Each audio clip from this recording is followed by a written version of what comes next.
let's get ready. Moviendo las caderas, moviendo las caderas, moviendo las caderas, moviendo las caderas. Let's get ready, let's get ready, let's get swing, swing, swing. You ready? Shake it, shake it, shake it, shake it, shake it. Don't break it.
Zo, waren dat snoepjes. Wat mooi, hè? En dan sta ik ernaar te kijken en dan denk ik ook altijd, ja, als ik zo'n figuur had, zou het leuk zijn. Hebben jullie dat niet? Ja. Nee. Maar het was schitterend en zo weten we weer dat we er allemaal prachtig uit kunnen zien. Met Van Elsen Mode en de Venus Bridals op elk uur. Eén van die boegbeelden, dames en heren, die ook haar werk gewoon leuk vindt, is initiatiefnemer en voorzitter van de Stichting Women's Conference Europe, Carmen Breveld.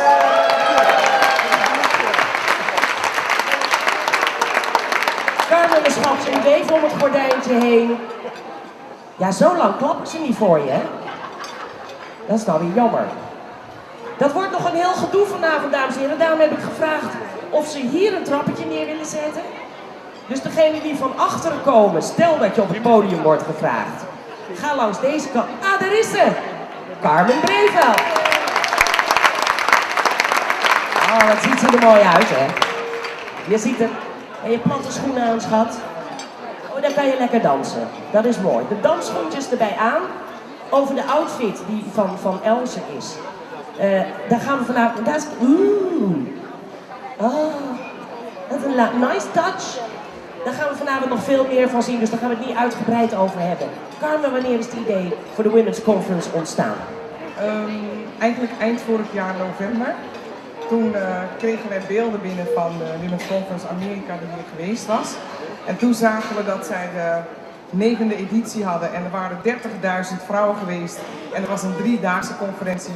Toen dacht ik, nou, nu is het echt een succes bewezen. We moeten ook echt in Europa hiermee aan de slag. Maar is dat nou nog echt nodig, zo'n platform, om vrouwelijk leiderschap te laten zien en te laten schijnen? Nou, ik zal jullie een geheimje met je delen. De CEO van DSM was hier vanmiddag, Fijke Siebesma, die heeft gesproken. Hij is voor het eten vertrokken. Hij kwam naar me toe, hij was helemaal ontroerd. Trok het niet meer. Hij zei, ik heb nog nooit zulk hoog niveau vrouwen bij elkaar ontmoet in Nederland. Kijk, dus we hopen, ja.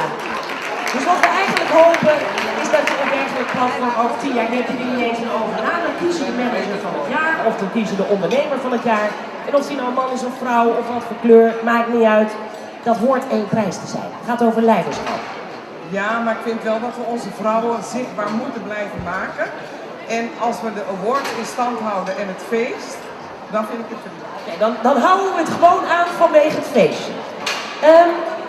Wie zijn nou jouw mede-organisatoren? Je hebt het niet in je eentje gedaan. Ik heb het niet in mijn eentje gedaan, gelukkig niet. Ik heb een fantastisch bestuur, Astrid Belgrave. Ga eens even staan, Astrid. En Truus de Rooij. Truus de Rooij. Gridati. Truus de Rooij. En ik heb een congresmanagementbureau COCON georganiseerd. Waar zijn ze? Therese? Ja, die hebben het hartstikke druk met organiseren. Ja, maar we geven ze toch een applaus, nietwaar? En niet te vergeten, mijn eigen personal assistant, linker rechterhand, zij is alles en zij heeft dit mede mogelijk gemaakt. En als het goed is, hebt u haar allemaal een keer aan de telefoon gehad. Vanity Liesbroek. En ze leeft ook nog. Hey, ik wil even weten, want je hebt het nu over je mede-organisatoren gehad, maar er zijn nog veel meer mensen die dit hebben mogelijk gemaakt. En dan heb ik het over juryleden en over sponsoren. Je hoeft ze niet allemaal te noemen, hoor. Nee, ik heb hier het lijstje. Ja, iedere sponsor heeft zijn eigen tafel, dus het is allemaal hartstikke veel. Maar ik wil het in het bijzonder dank zeggen aan Ernst & Young, Jaguar Nederland. Dat is een Jaguar. Yo, Jaguar. Met een fantastische nieuwe groene auto. Ik heb Risto Moodbags. En daar ga ik jullie straks iets meer over vertellen. Waar zit Risto? Risto, ja, de moodbags met de inner bags en de outer bags, waar je zin in hebt, helemaal geweldig. Persian Caviar, DSM, waar zit Persian? Die zitten ook ergens. Maar ik heb hier een lijstje wat de winnaressen allemaal krijgen vanavond. Zeg het even. Alle winnaressen, die zijn gewoon gaan shoppen, die krijgen allereerst een vliegreis naar het hoofdkantoor van Jaguar voor een rondleiding. En dan gaat de directeur persoonlijk met ze mee. Ze krijgen daarnaast een Persian caviar bag ter waarde van €350 met caviar daarin. Ze krijgen een hele mooie nieuwe zakentas van Risto Bags ter waarde van €500. Daarnaast krijgen ze een geweldig mooie diamantvormige bokaal, bloemen en allemaal knuffels. En natuurlijk de eer, hè? Want dat is wel het belangrijkste. Kijk, dat is dus weggelegd voor de winnaars. Even heel kort over deze dag. Het is natuurlijk eng om zoiets te doen voor het eerst, maar de middag is al geweest, de conference. Fantastisch met Jacobine Geel. Daar hebben we gezien de opening van Prinses Laurentien. Daar hebben we gezien dat Nelly Kroes zich verbonden heeft aan deze stichting. We hebben gezien dat je Fatima Bhutto hier naartoe gehaald hebt. Wat dacht je? Ik doe het niet voor minder? Nee, kijk, als je wat doet, dan moet je het goed doen. En eigenlijk is het de schuld van mijn vader. Hij zit hier ook in de zaal. Want waarom krijgt hij de schuld? Hij zegt, probeer het onmogelijke mogelijk te maken. Wonderen laat je aan God over. Kijk, dat is een mooie. Dat is een hele, die nemen we allemaal mee. Goed, wij hebben duidelijkheid over het ontstaan. We hebben een fantastische middag al beleefd. Hè, want het is toch al aardig gelukt, dacht ik. Aardig gelukt, ja. Precies. En we gaan er een mooie avond van maken. Dankjewel, Carmen Breveld. Wie de jeugd heeft, heeft de toekomst. En de toekomst van de BV Nederland, die schreeuwt natuurlijk om jong, om fris, inspirerend en vrouwelijk leiderschap. De 3 finalisten van de Cridati Jong Talent Award zijn maximaal 30 jaar. Die zijn nog lekker onaangepast, die zijn nog heel oorspronkelijk. En volgens de jury hebben ze ook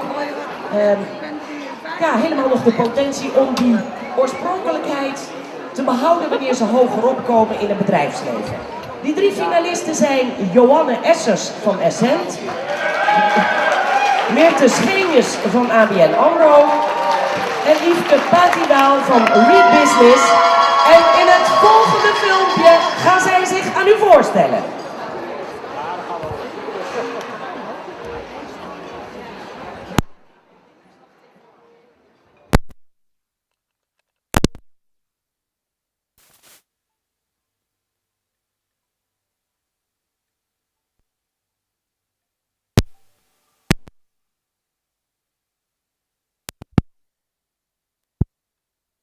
Ik ben 27 jaar, geboren en getogen in Almelo en ik ben nu teamleader bij Read Business. Ik ben Joanne Essers, ik ben manager Service Center B2B bij Essent en in die functie ben ik verantwoordelijk voor 2 operationele afdelingen, de front office en de back office en 2 stafafdelingen van B2B die de grootzakelijke klanten van Essent bedienen. Ik ben Meerte Schenjes, ik werk bij ABN AMRO Bank en ik ben relatiemanager Trade en Commodity Finance. Succes is voor mij plezier hebben en met elkaar dingen bereiken. Dus met elkaar een resultaat neerzetten, met een team, met mensen dingen neerzetten, dat is voor mij succes. En daar dan ook samen van genieten. Succes betekent voor mij dat ik voor mezelf kan zorgen, dat ik mijn eigen inkomsten heb en dat ik kan groeien in mijn ontwikkeling. Ik ben het meest trots op dat ik op zulke jonge leeftijd al op zo'n functie binnen een bank mag werken. Je moet je voorstellen, 3 maanden nadat ik ben gaan starten met werken, toen was ik 25 jaar, toen kreeg ik een klantportefeuille met bedrijven die een omzet hebben van 30 tot met 500 miljoen omzet. En waar miljoenen kredieten worden verstrekt. En ik ben daar verantwoordelijk voor. Eindverantwoordelijke binnen het team voor die klanten. En dat was een gevoel van wauw. En dat heb ik gedaan en daar ben ik toch wel het allertrotst op. Nou, eigenlijk ben ik het meest trots op waar ik nu zit in de organisatie. Ik heb ben 30, ik heb een hele verantwoordelijke functie binnen Essent. En dat me dat gelukt is, dat vind ik waanzinnig gaaf. Daar ben ik trots op. Ik ben het meest trots op het feit dat ik nu een leidinggevende rol heb. Dat ik binnen 4,5 jaar eigenlijk doorgegroeid ben tot de functie waar ik uiteindelijk al naartoe wilde. En nu kijk ik alweer verder en hoop ik nog hoger op te komen. Als collega's mij in 3 woorden zouden moeten typeren, dan zouden ze mij deskundig vinden, heel oprecht en vriendelijk. Duidelijk, daadkrachtig en enthousiast. Dat ik nogal druk ben, dat ik graag praat en dat ik me overal mee bemoei.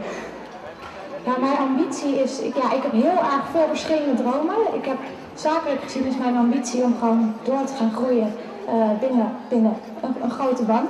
En mijn ambitie is daarnaast dat ik graag een groot gezin wil. Ik wil het allebei, het zakelijke en het privé.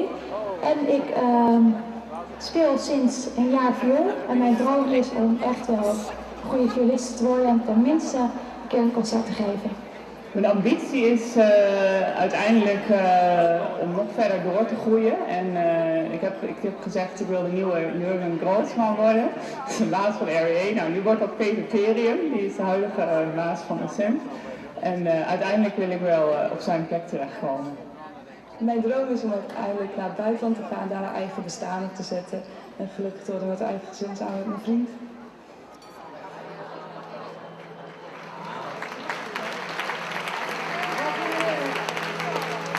Deze 3 jonge kanjers nog helemaal vol met ambitie, ideeën en idealen.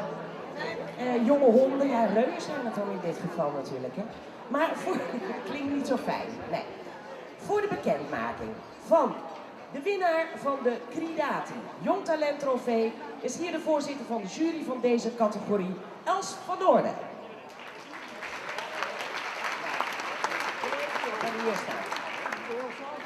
Els, jij bent directeur, mede-eigenaar van Cridati.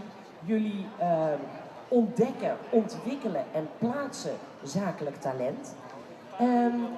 Dat is ook dus de logische samenkomst met dit evenement? Absoluut. Het is helemaal heel helder. Alle talenten zitten hier. En vandaar dus ook de Jong Talent Trofee. Hoe gaat het? Hoe vind je de dag lopen? Ja, ik vind het heel bijzonder zoveel vrouwen bij elkaar. Het heeft ontzettend veel dynamiek. Ja, ik vind het echt heel bijzonder om te zien. Nou ben jij zelf een oud-Olympiër. Oud-Olympisch sporter. Wat denkt u, dames en heren, wat ze gedaan heeft? Zwemmen, denkt u?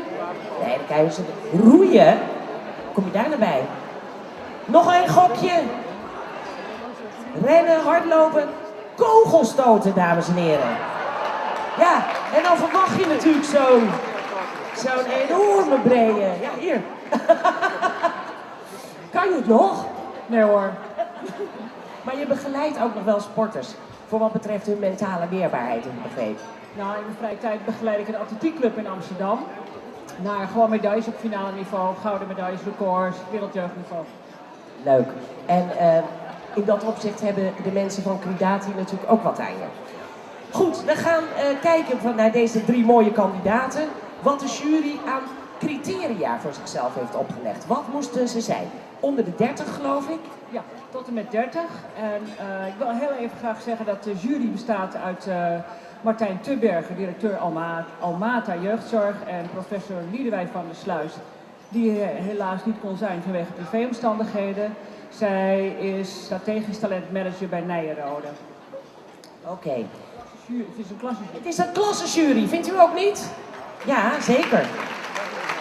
Dus ik ga jou nu vragen, Els, om het juryrapport voor te lezen. En dat eindigt in de bekendmaking van de winnaar van de Cridati Jong Talent Trofee 2011. Absoluut, ga ik beginnen. De jury is unaniem geweest en heel snel in zijn beslissing. Toen die meiden daar bij ons in Ontspant in Leersum die activiteiten moesten doen. We hebben gekeken naar de winnaar heeft een brede scope in werk, maar gaat daarbij echt niet altijd voor haar eigen ego. Ze is heel erg oorspronkelijk. Ze kiest niet de makkelijkste route, maar wel die de meeste vreugde en geluk oplevert. Ze heeft een hoog zelfreflecterend vermogen, is vandaag al vaak benoemd, maar juist om te kijken of ze wel gelukkig en blij is met de dingen die ze doet. Ze leeft heel erg bewust. Ze kiest in alle tijden voor dynamiek. En als die dynamiek er niet is, kan ze hem zelf creëren. Heel erg positieve instelling. En het meest interessante is dat ze een eigen zin heeft. Ze is heel erg eigenzinnig. En de winnaar is Meertje Scheen. Meertje Scheenjes, ABN AMRO. En om hier de trofee uit te reiken is hier Louise van Nispen. Director Reed Business Event en de winnaar van vorig jaar. Als je even achter het gordijn, daar is een trapje omhoog. Louise van Nispen en graag Truus de Rooij van Cridati om de prijs te overkijken. Daar is ze, het jonge talent! Meerte Scheenjes, ABN AMRO. Wauw, gaaf. Nou, als je heel even wacht, dan ga ik even de winnaar van vorig jaar. Waar is ze? Oh, die komt eraan gerend. Louise van Nispen. Dag Louise, kom even bij me staan als je wil. Kom even hier aan deze dikke kussen. Wat heeft de award jou gebracht? Het was voor mij echt een aanmoedigingsprijs. Voor mijn gevoel dat ik dacht, ik ben op de juiste weg, dus ik ga lekker zo door. Jij krijgt de trofee. En de bloemen van Els en van Truus van Cridati. En dan gaan we even een fotootje maken. Wil jij me overhandigen? Ja, ik weet niet hoor. Ik weet niet wat ze hiermee bedoelen, dat je af moet vallen of zo. Ze maakt wel een reuzensprong. Ze maakt wel een reuzensprong. Het lijkt bijna een spagaat, maar hij is heel zwaar. Kijk. Dus ik ga er even bij staan. Even voor de foto. Oké, en dan komen natuurlijk de bloemen erbij. Oké. Mag ik jou bedanken, Louise? En mag ik jou, als je hebt overhandigd, ook bedanken? Els Noorduin. En als je me even daar neer wil zetten, dan kunnen jou... Kijk, wel, anders kunnen wij geen interview meer met elkaar hebben, hè? Met dat ding voor onze snuffert. Hij leidt wel af, hoor. Hebben jullie hem goed gezien? Die prijs, die leidt wel af. Ik steeds... Goed, die is al op de tafel daar gekomen. De bloemen komen hier. Zo, even zo dat ze jou nog kunnen. Kijk er bovenuit. Anders doen we die bloemen een beetje zo. 26 jaar Meerte Scheenjes. En dan al zo'n verantwoordelijke baan. Ben je nou nooit eens bang om fouten te maken? Ja, ik denk dat iedereen dat wel is, maar het is grappig dat je dat zegt. Want ik heb namelijk op mijn bureau kantoor een heel klein Delftsblauw tegeltje staan. En daar staat op, als je geen fouten durft te maken, ben je tot niets in staat. Dat heb ik een jaar of 10 geleden van mijn... Als je geen fouten durft te maken? Ben je tot niets in staat. En dat wijst mij er elke dag op dat ik wel moet durven en lef moet hebben en het gewoon moet doen. Dus ja, tuurlijk ben ik er wel eens bang voor, maar... Je ligt niet echt van wakker? Nee. Nee. Nou, in de trainingen bij ABN AMRO, daar ben je behoorlijk geconfronteerd met jezelf. Kan je daar nog goed tegen? Ja. Ik kan daar wel heel erg goed tegen. Als ik dat niet had gekund, had ik dat bij de ABN AMRO niet gered, denk ik. Die trainingen die ik toen heb gehad, die stonden... Ja, daar stond je persoon zeg maar centraal. En dan ontving je heel erg veel feedback van je mede-collega's. En toen zei jij, zonder wrijving, geen glans. Dat was de eerste leus die ik hoorde toen ik de eerste dag bij de ABN AMRO ging werken. Geen wrijving, geen glans. Het gaat niet altijd leuk zijn, maar dat hoeft ook niet. Het gaat erom dat je gaat groeien en dat je ontwikkelt. En ja, daar denk ik toch vaak aan. Kan ik me voorstellen. Je zegt van jezelf dat je hard bent op de zaak, maar zacht op de persoon. Kan je daar één voorbeeld van geven? Kan ik daar een voorbeeld van? Nou, ik denk dat ik in mijn werk wel heel zakelijk kan zijn en ook heel strak, ook richting klanten, maar dat ik dat wel altijd met een lach en vriendelijk zal doen. Maar ondertussen? Maar ondertussen, nou, ik denk dat ik er wel aardig in blijf. Wat wel grappig is, is dat een van mijn ook trainers binnen ABN AMRO, begeleider eigenlijk, die heeft een keer gezegd dat ik een soort van een praline ben, waar een soort van zachte vulling in zit. Dus inderdaad hard aan de ene kant, maar aan de andere kant verrassend zacht. En ze zijn allemaal anders, hè? Dus je bent uniek ook. Ja. Dat is uniek. Nou, hoorde ik je zeggen, ja, en ik wil ook een heel groot gezin. Heel groot? Hoe groot? Ja, dat weet ik nog niet, maar ik vind dat wel heel erg belangrijk, zeg maar. Werk en ook privé, dan hoort dat zeker. Is die man er al? Die is er nog niet. Nou, die gaat er vast wel komen. En hij komt uit een groot gezin van 4, dus ja. Ik vind het leuk en precies, het moet allemaal kunnen. Ik wil nog één ding van je weten. Waar denk je dat je het allersnelst de eerste viool zult spelen? Op een concert of bij de bank? Bij de bank. Heel goed. De winnaar Jong Talent Trofee 2011. Meerte Scheenjes. ABN AMRO. Goed gedaan. gedaan. Wij gaan verder, dames en heren, met de volgende prijs. De uitreiking van een van de 3 FZ, Federatie Zakenvrouwen Awards. En dat is die voor de beste vrouwelijke ZZP'er. En de 3 genomineerden, dames en heren, dat zijn beslist geen zielepoten zonder pensioen.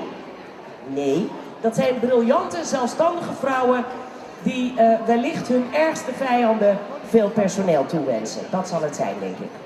En die genomineerden zijn Mirjam ten Katen van Prox Company, Patricia Timmer van Dot Facility Services en Linda Spaanbroek van Info Marketeers. En ze stellen zich weer middels een filmpje aan u voor.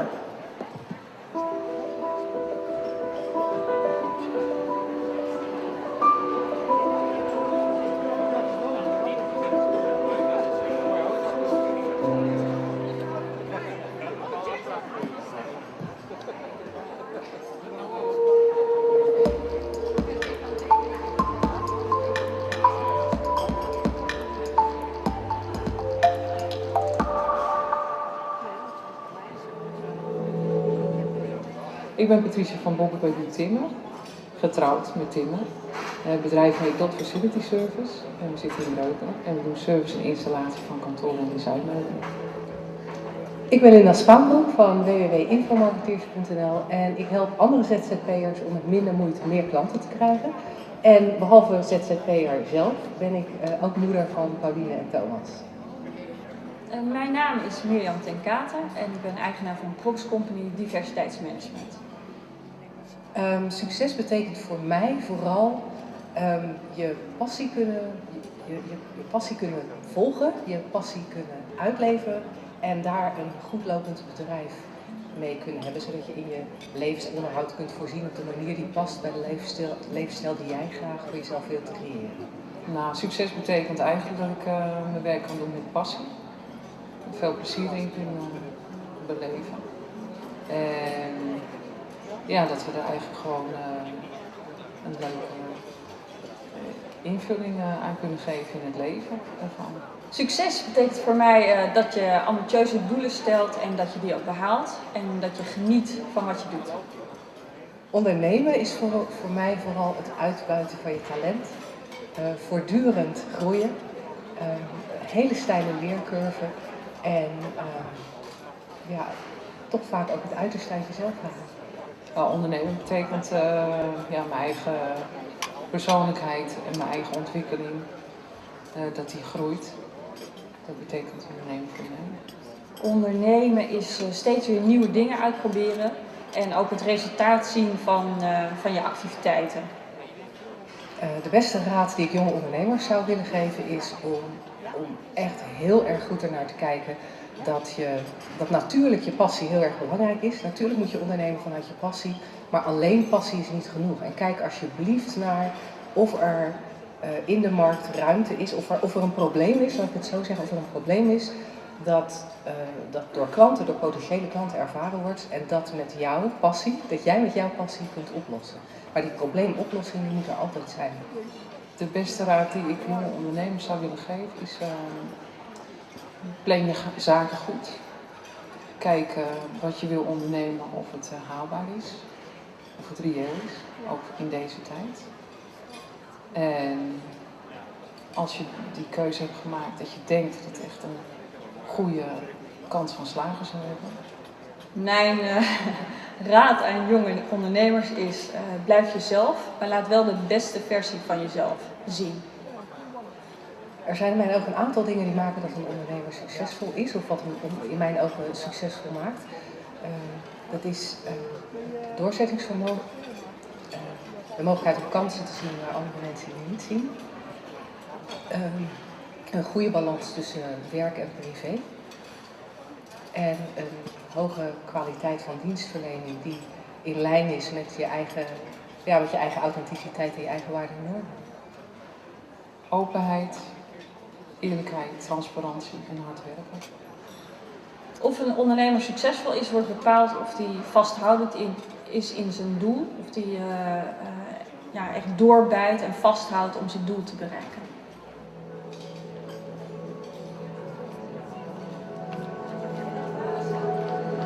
De genomineerden prijzen waren dat voor de beste vrouwelijke ZZP'er.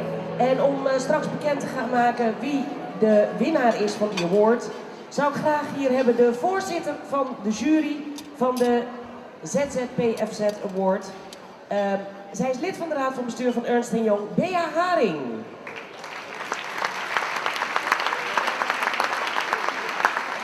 En ik zou ook graag hier de winnares willen hebben van de Award 2010. De eigenaresse van Wat Mooi Duurzame Mode, Joke Blom. Is die er ook? Oké, ik heb hier Bea Haring. Dag, hallo. Wat een fijne dag, hè? Hartstikke leuk, een mooie dag. Zo is het. Prachtige genomineerden voor deze categorie. Waren er veel om uit te kiezen? Er waren ontzettend veel om uit te kiezen, maar samen met de jury hebben we een goede keuze gemaakt voor elkaar genomineerden. En ik denk dat we ook een fantastische keuze hebben gemaakt voor de uiteindelijke winnares. Maar het was moeilijk, want alle drie de kandidaten, zoals jullie hebben gezien, hadden hun eigen kwaliteiten. Nou, barst het in dit land van de ZZP'ers. Wat waren de criteria? Ja, de criteria die belangrijk waren, was toch een stukje gedrevenheid en enthousiasme. En ook daarnaast de capability om je omzet te vergroten. Dat was ook wel belangrijk. Dat lijkt me inderdaad heel belangrijk. Goed, ik ga vragen of Joke Blom hier is. Joke Blom, zij was de winnaar van vorig jaar en de eigenaar van Wat Mooi Duurzame Mode. En inderdaad, wat mooi. Dit is Joke. Beste vrouwelijke ZZP'er van 2010. Het gaat over duurzame mode. Is dit je eigen mode ook wat je aan hebt? Nee, we stellen elkaar niet, dus ja. Oké, ja, maar dat is iets, ja, ook duurzaam. Maar wat bedoel je met duurzame mode? Een mode die op een goede manier is gemaakt. Dus zonder kinderarbeid, zonder sweatshops, goede lonen, biologische katoen. Gewoon een mooie manier. Waar zit Wat Mooi Mode? In Hilversum, maar ook online. Hartstikke goed. Leuk om je alvast even gesproken te hebben. Als je eventjes hier komt staan, dan vraag ik aan Bea Haring om het juryrapport voor te lezen en de winnaar bekend te maken. Uiteindelijk heeft de jury gekozen voor een winnares die in staat is geweest om haar omzet met 5 maal te verhogen. Daarnaast hebben we ook gekozen voor een dame die een bijdrage levert ook aan andere dames bij het starten van een nieuwe onderneming. Als ik dit vertel, is waarschijnlijk al voor een aantal mensen bekend om wie het gaat. Maar aan mij de eer om jullie te vertellen dat de winnares is Linda Spaanbroek. Linda Spaanbroek, dankjewel. Carmen overhandigt de award aan Joke Blom. Ja, nee, maar ik dacht dat jij hem weer ging geven aan de winnares. Dat is de bedoeling namelijk. Dus Carmen geeft hem aan jou, jij geeft hem aan de winnaar. En waar is ze? Ja, oh, kijk, met een heel mooi opstapje. Linda Spaanbroek!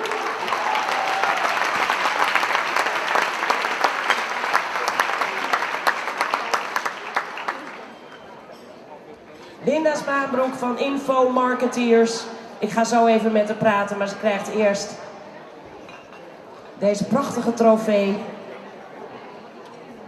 Oké, dankjewel Joke Blom, dankjewel Carmen en dankjewel Bea Haring. Ik zie je straks nog voor de andere 2 FZ Awards.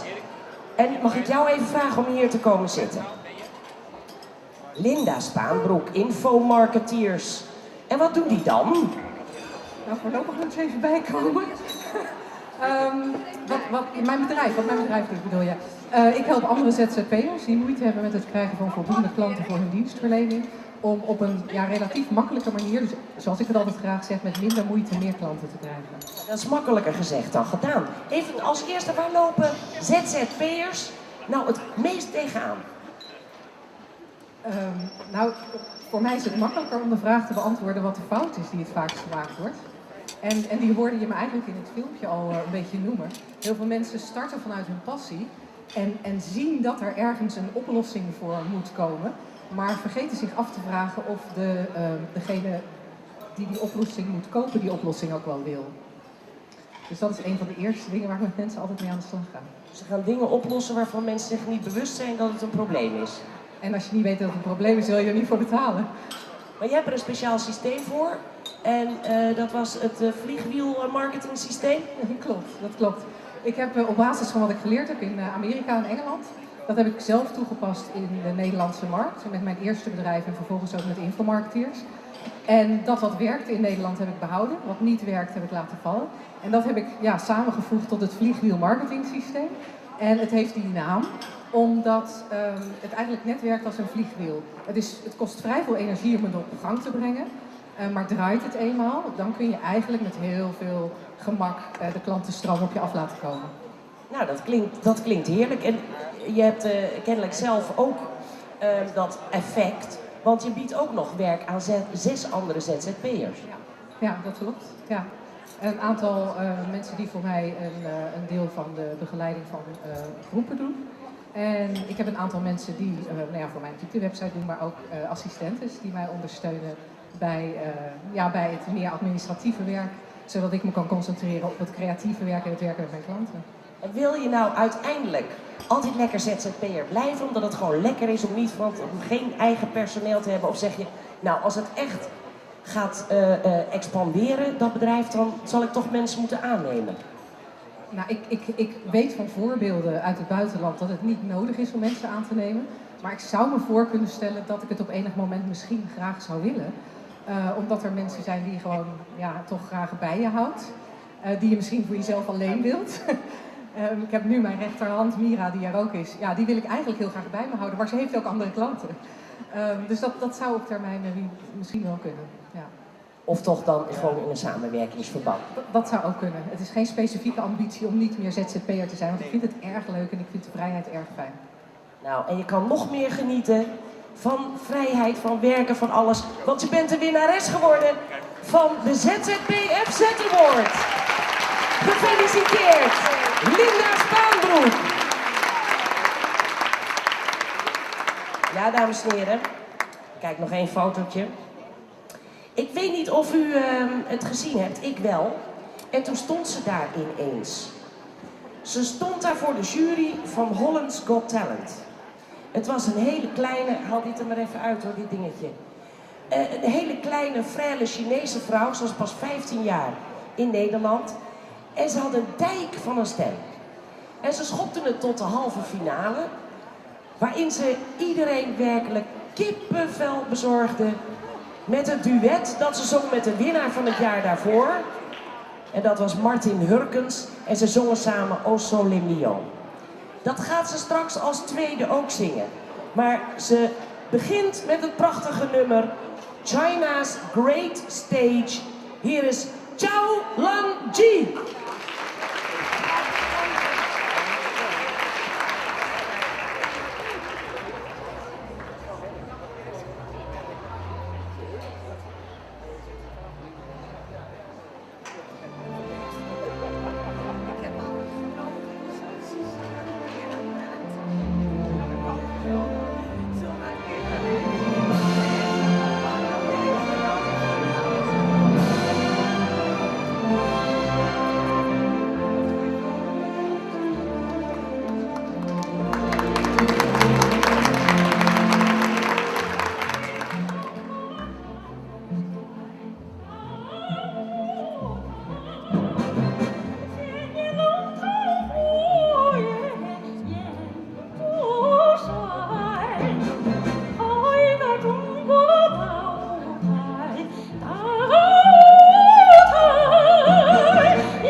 wat heerlijk. En wat ging die hoge zeden weer helemaal fantastisch uit. Ja, dames en heren, vond u het mooi? Ze is ook zo... Ja, geef er nog even een applaus. Georgie! Nou, als topzakenvrouw is het natuurlijk ook super belangrijk om er top uit te zien. Of dat nou op het door de weekse dag is, gewoon voor de vergaderingen. Of dat het nou gaat om een gala of een cocktail. Of misschien zelfs wel een bruiloft. Meerte, wie weet. Ja, dus het is heel mooi om er altijd goed uit te zien. Nou, u heeft al gezien dat de organisatie helemaal gekleed is door dezelfde vrouw. Carmen met een prachtige jurk. En Els natuurlijk. En Truus, allemaal schitterend in de kleren. En dat is één vrouw die al die prachtige dingen gemaakt heeft. En dat is Van Elsen Mode. En Van Elsen Mode die gaat samen met Venus Bridals, dus dat zijn echt de prachtige gala, cocktail en bruidsjurken, hier een spetterende modeshow verzorgen. Van Elsen en Venus Bridals.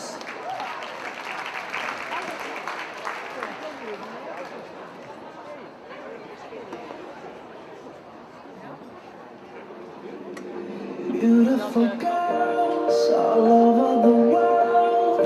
I could be chasing, but my time would be wasted. They got nothing on you, baby. Nothing on you, baby. They might say hi, and I might say hey, but you shouldn't worry about what they say, 'cause they got nothing on you.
You shouldn't worry about what they say, 'cause they got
so beautiful, and I tell her every day.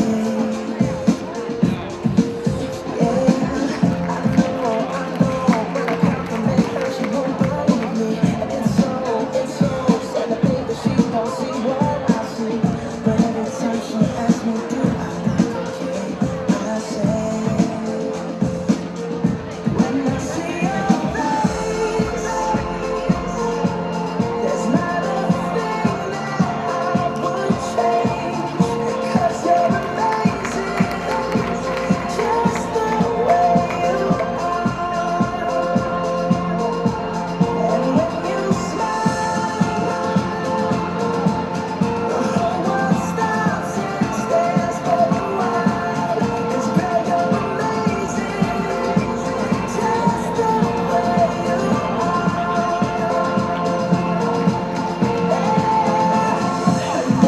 Her lips, I could kiss them all day if she'd let me. Her laugh, she thinks that I can get so sexy. She's so beautiful, and I tell her every day.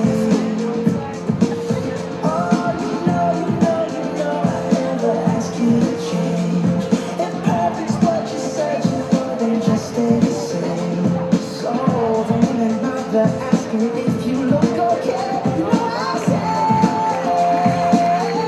when I see your face, there's not a thing that I would change.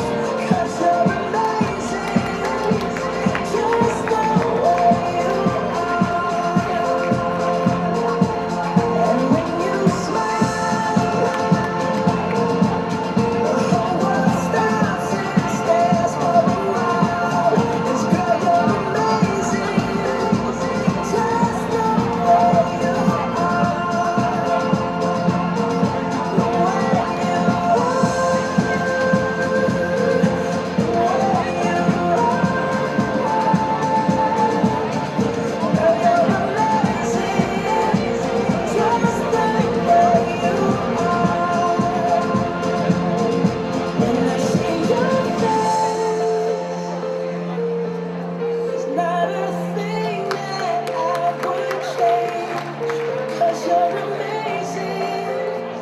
just the way you are. And when you smile, the whole world stops and stares for a while. 'Cause girl, you're amazing, just the way you are. Geef er nog een groot applaus. Dit is Else van Else Mode.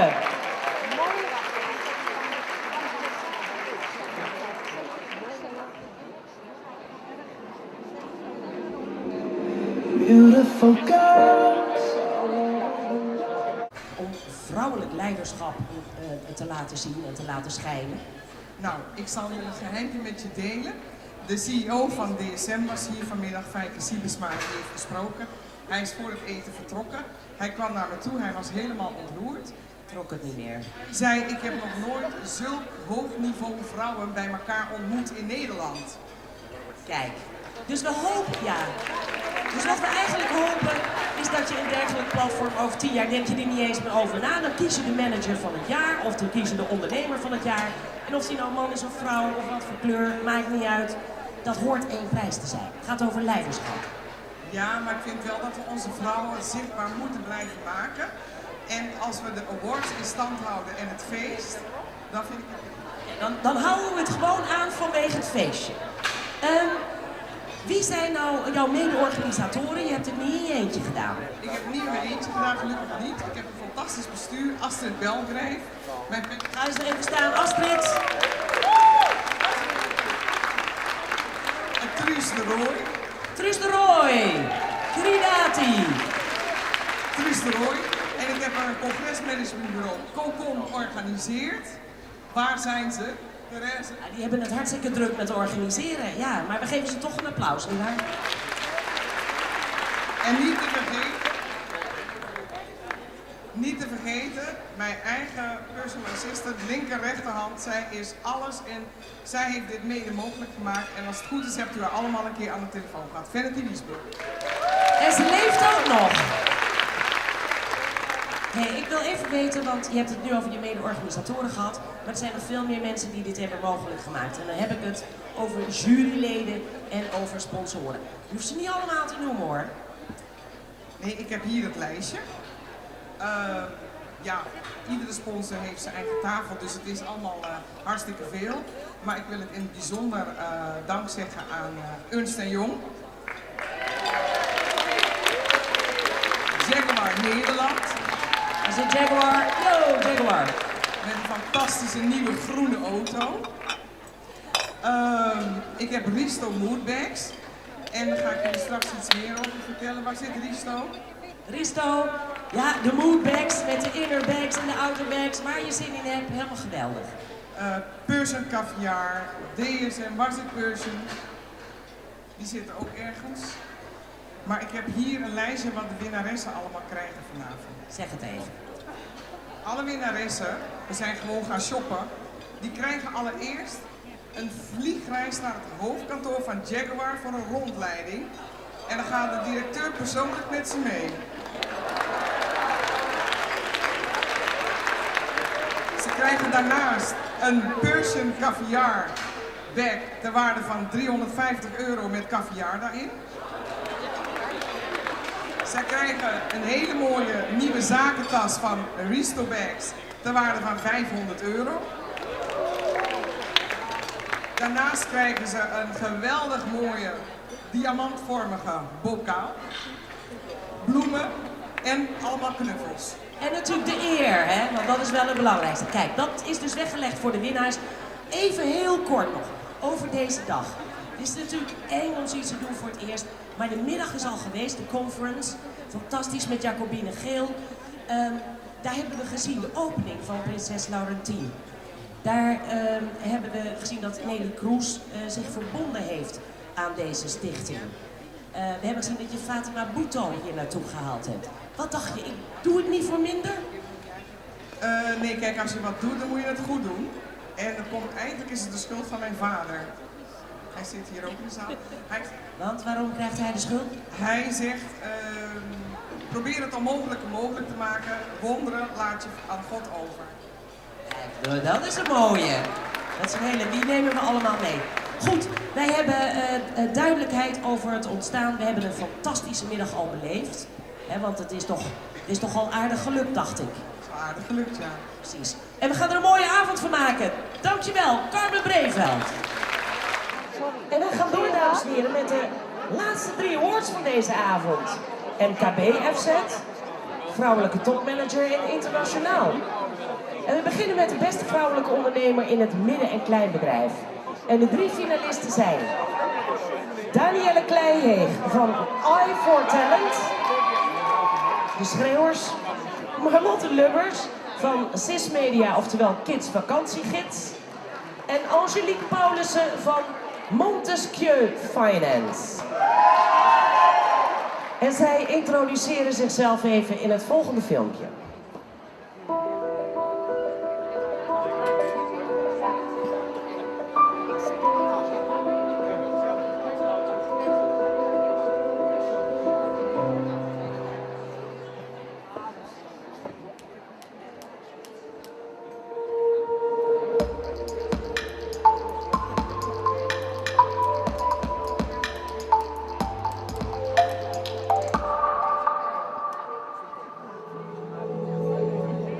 Ik ben Marlotte Lubbers, uitgeefster van Kids Vakantiegids. En ik heb 2 zoontjes, Damien en Quinten. Ja, ik ben Angelique Paulussen. Ik ben eigenaar van 2 bedrijven. Het ene bedrijf heet Montesquieu Finance. Het andere bedrijf heet Newmont. Ik ben getrouwd al heel erg lang en heb geen kinderen, maar wel 2 doorgegaan. Mijn naam is Danielle Klein, ik ben 40 jaar. Mijn bedrijf is Eye for Talent en wij detacheren financiële mensen.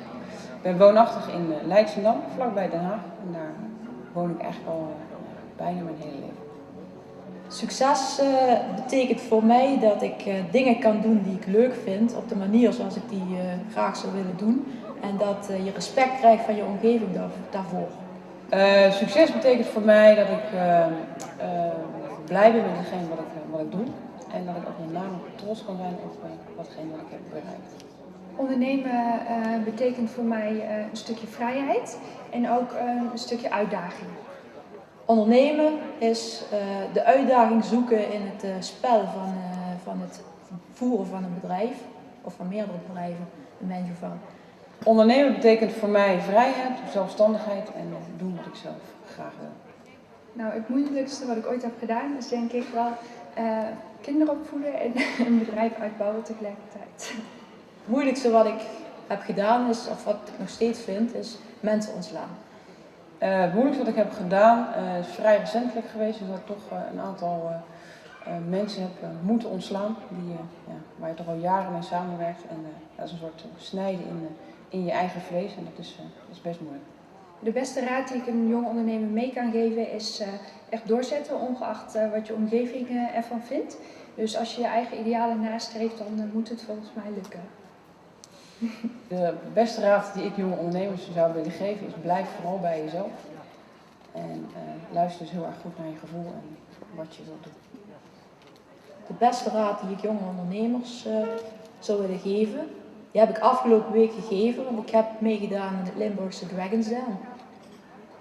Waar de jonge studenten hun bedrijfsideeën kunnen promoten. En dat is steeds denken, waar ben je mee bezig en vind je het leuk wat je doet en op welke manier zou je daar iets mee kunnen bereiken. En ga uit van dat buikgevoel, want dat is meestal de beste raad die je kunt hebben. Nou, mijn idee is een ondernemer succesvol op het moment dat je ook daarin luistert naar je gevoel, doet wat je zelf graag wil, waar je goed in bent. En ik heb zelf hanteer ik vaak de 3D's, dus durven, doen en doorzetten.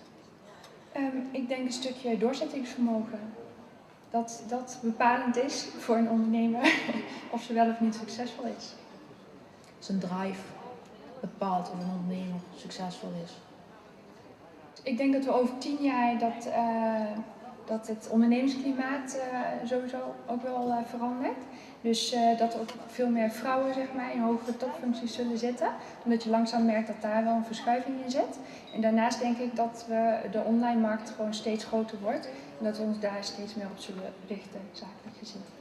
Het grootste verschil is dat als ik kijk naar mijn ondernemingen aan zich, verwacht ik dat die goed op zijn eigen beentjes kunnen staan. En dat Angelique wellicht nog een bedrijf heeft opgericht met een sterke focus en strategie. Zoals ik dat nu al 2 keer heb gedaan. Als ik nu verder zou moeten kijken over 10 jaar, dan denk ik dat de wereld er in die zin wel anders uitziet. En dat heeft met name te maken dat alles digitaler is. En dan praat ik met name over mijn eigen vakgebied.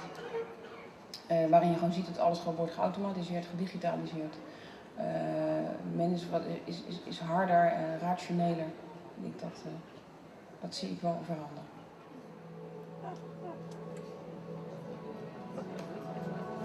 En dat waren ze, dames en heren, de 3 genomineerden voor de MKB FZ Award.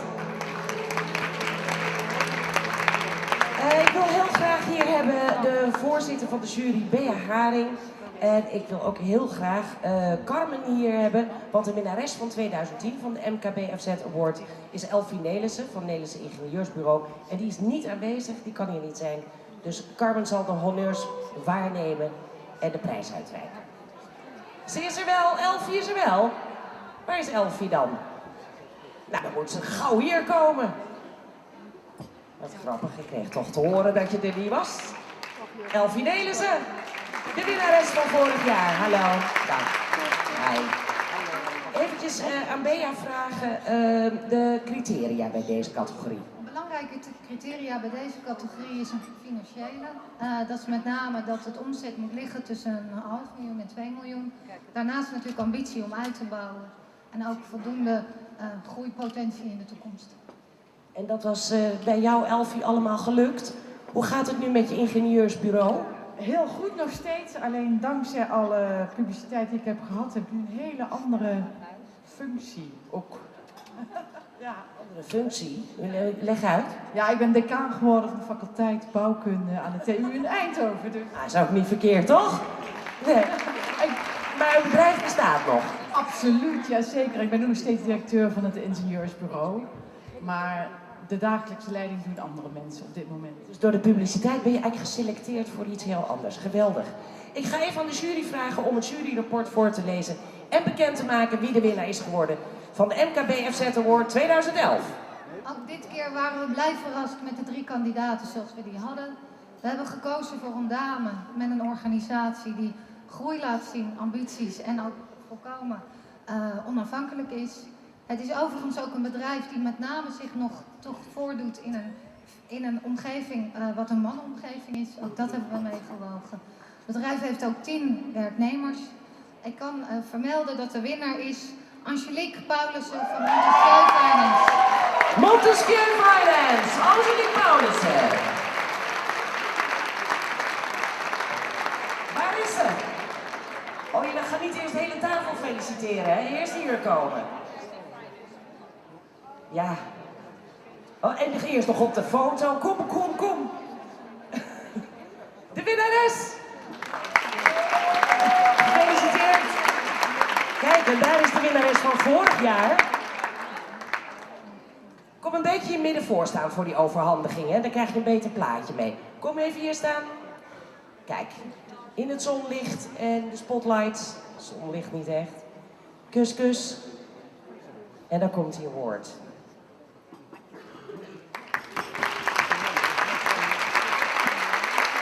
Dankjewel Elfie Nelissen, dankjewel Carmen. Kijk, en je krijgt ook nog die schitterende Risto-bag, die natuurlijk alle winnaressen krijgen. Die is ook voor jou. Ben je er blij mee? Hartstikke. Heel goed. Dankjewel Carmen en natuurlijk, ja, alle anderen. En de caviar, die zit erbij. En natuurlijk dat weekend wat je krijgt van Jaguar. Het kan niet op, meid. Ga even zitten. Zo.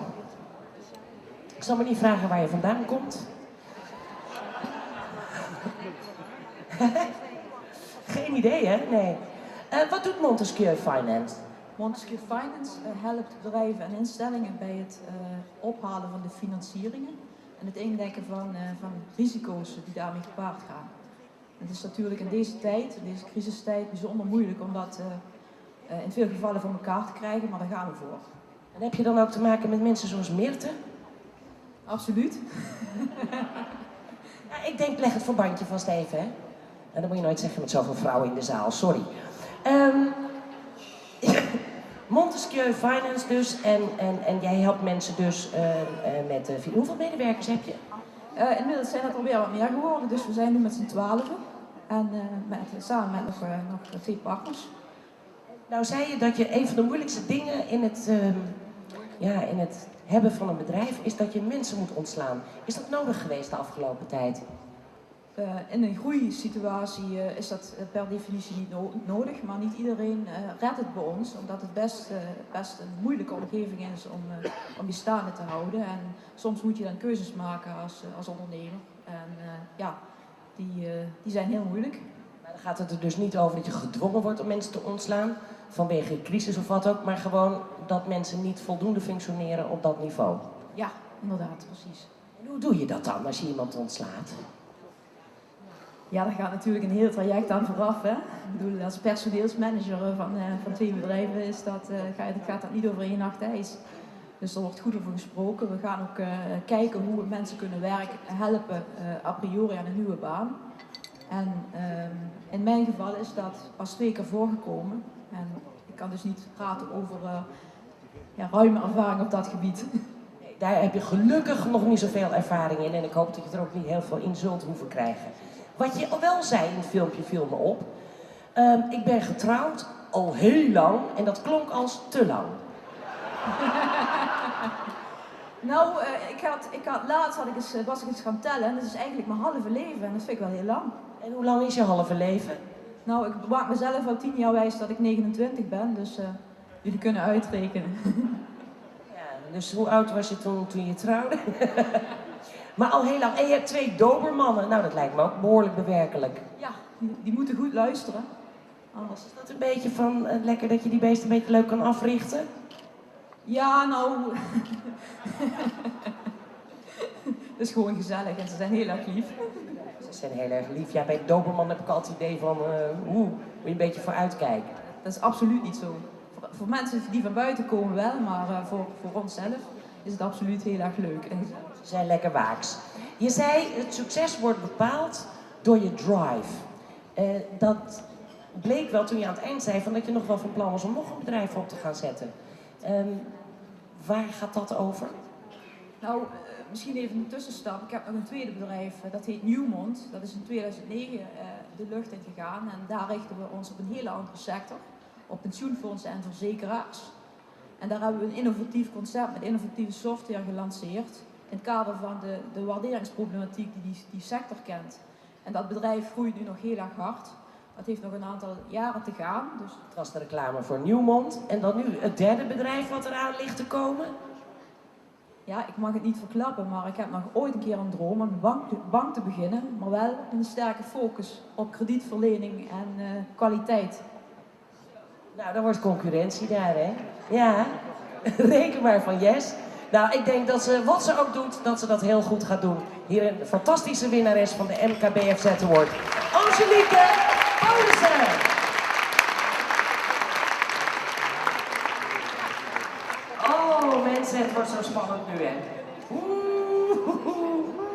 We gaan weer naar de Cridati Award. Dankjewel, Angelique. Gefeliciteerd, meisje. De volgende categorie is vrouwelijke topmanager. De Cridati Trofee. En daar waren zoveel fantastische voordrachten dat de jury er zelfs 4 heeft genomineerd. En we hebben het over vrouwen die binnen de organisatie waarin ze werken echt hun sporen hebben verdiend en hebben laten zien dat ze het verschil kunnen maken. En die finalisten zijn Maatje Bouvier, tot 1 september Royal Haskoning. En nu bij KPN, Ellen Faber van Achmea. Ja,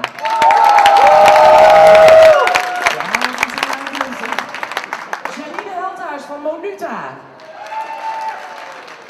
Ja, dat is wat rustiger, hè, daar. Dat is iets gedimder. En René Wilke van Mensis. Met die mooie sjerpen. Ze stellen zichzelf even aan u voor.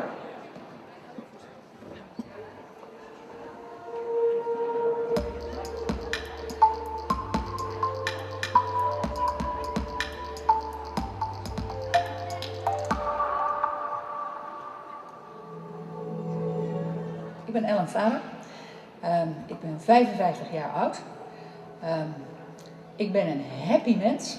En ik heb een geweldig leuke baan en ik ben vereerd met deze nominatie. Mijn naam is Janine Heldhuis. Ik ben directievoorzitter van Monuta. Een ontzettend leuk bedrijf en ik heb ontzettend veel plezier in die baan. Verder ben ik moeder van 4 kinderen en getrouwd. Ik ben Maartje Bouvier. Ik werkte tot 1 september bij Royal Haskoning als financieel directeur. En per 1 september ben ik begonnen bij KPN als CFO Wholesale and Operations. Ik ben getrouwd met Arthur, mijn prins op het witte paard. En we hebben samen 4 kinderen. Ik ben René Wilke, ik ben 46 jaar en ik werk bij Mensis, zorgverzekeraar en ik ben daar directeur commercie. En commercie bij een zorgverzekeraar houdt eigenlijk in productontwikkeling en dienstontwikkeling, marketing en verkoop en klantservice, dus de contactkanalen. Wat betekent succes voor me? Succes is een lekker gevoel. Maar succes is vooral dat je met je team iets voor elkaar hebt gekregen waar je trots op kan zijn. En dat heb je dan voor je team voor elkaar gekregen of je hebt het voor je klanten voor elkaar gekregen. Maar je hebt met elkaar iets bereikt waar je blij van wordt. Ik merk steeds meer dat ik succesvol kan zijn door anderen succesvol te laten zijn. En dat is denk ik ook mijn stijl van leidinggeven meteen. Dat ik anderen zoveel mogelijk de ruimte wil geven om te laten groeien en zich te ontwikkelen. En dat bepaalt voor een deel mijn succes. Ik ben trots op dat ik een goede balans weet te vinden tussen cognitief en gevoel. Ik zit in finance en daar is cognitief en analytisch vermogen heel belangrijk.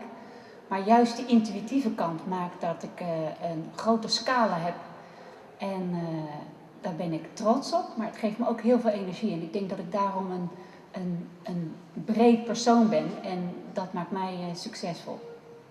Nou, ik ben heel trots op een heleboel resultaten die ik bereikt heb in mijn werkend bestaan. Maar vooral op, ja, kijk, dat wij nu ontzettend mooie uitvaarten neerzetten voor mensen. Dat het hun helpt in hun leven. En toen ik bij de bank werkte, dat je gewoon goed advies kunt geven en mensen verder kunt helpen.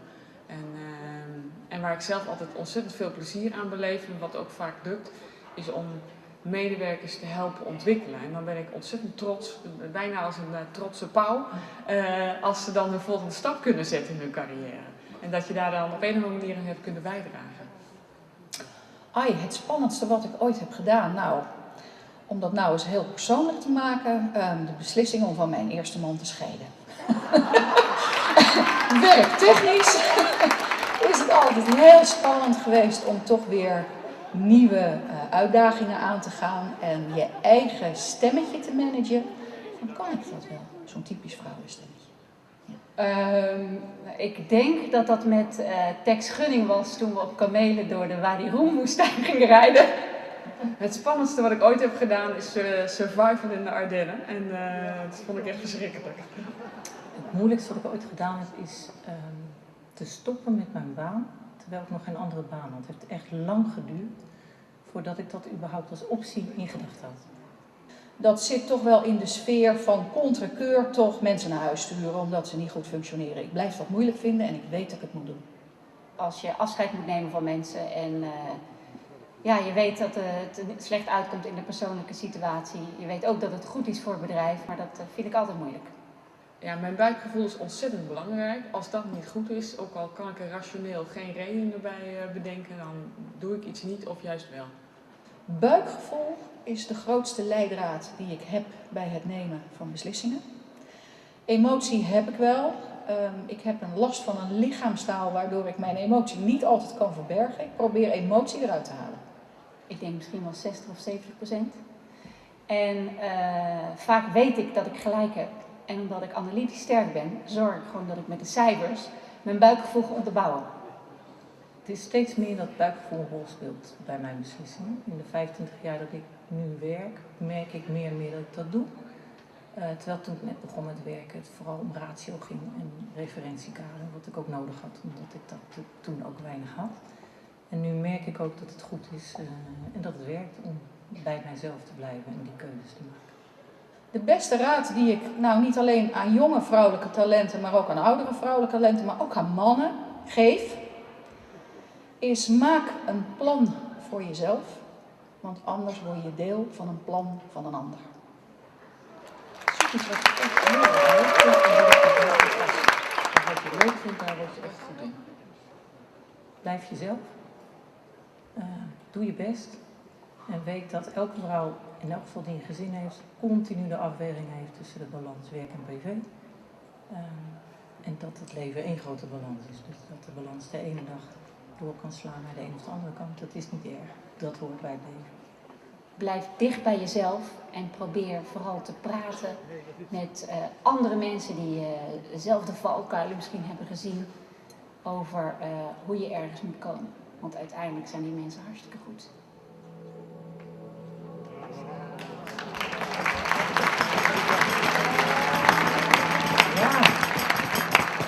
Nou wordt het spannend, hè? Wat een kanjers allemaal. U kan zich voorstellen dat de jury hier een zware kluif aan gehad heeft. Ik ga dan ook snel even praten met de juryvoorzitter in deze categorie. En dat is oud-NS-topman Aad Veenman.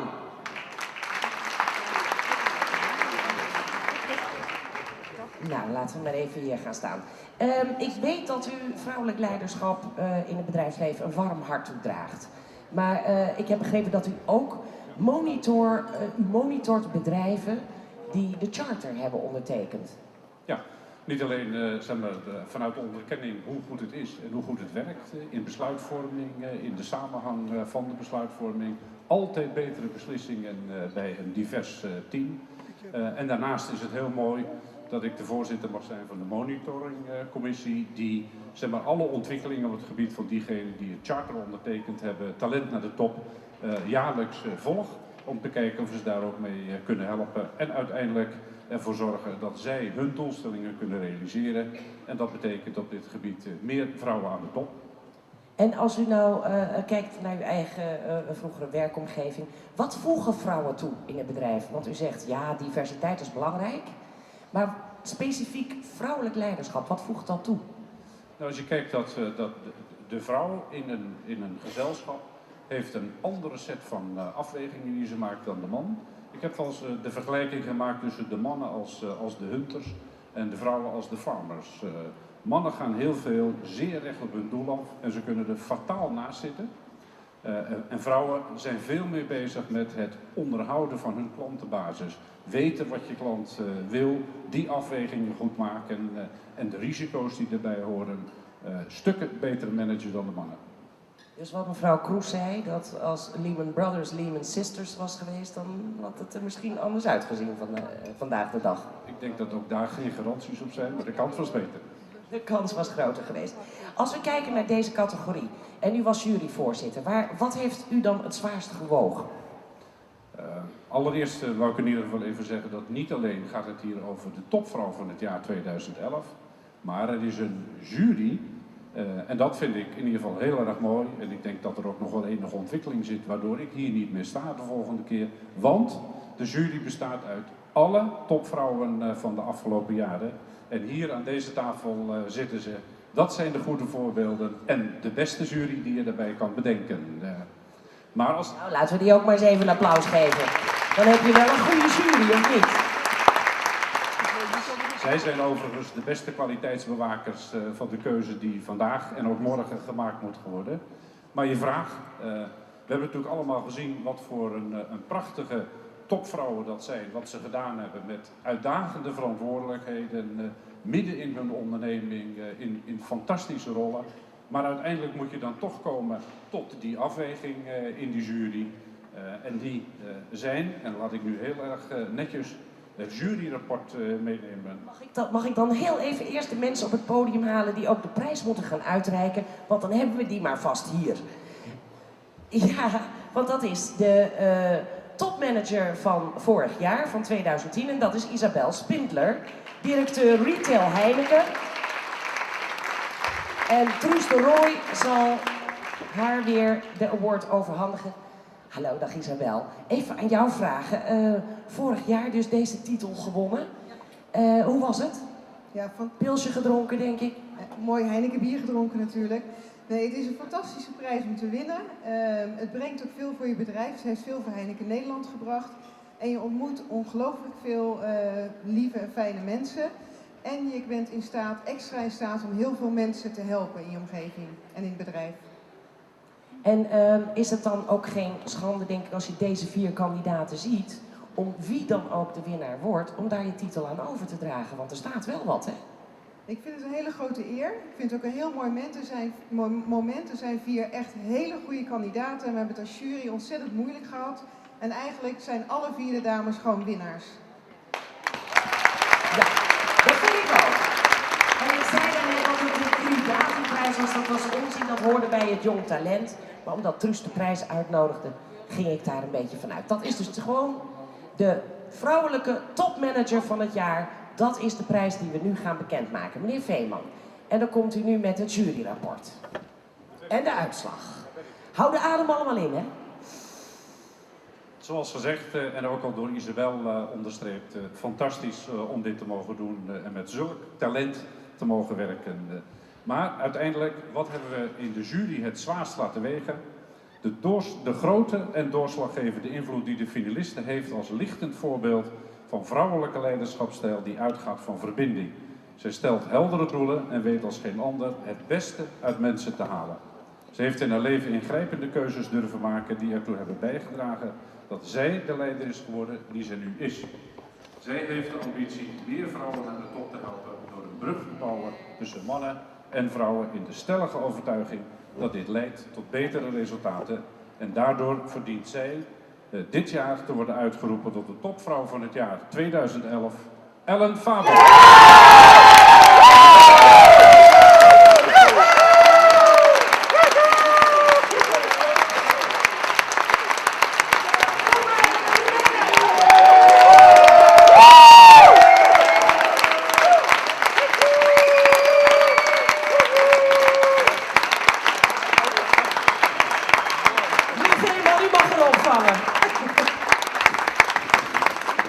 Kijk eens even, Isabel helpt je het podium op.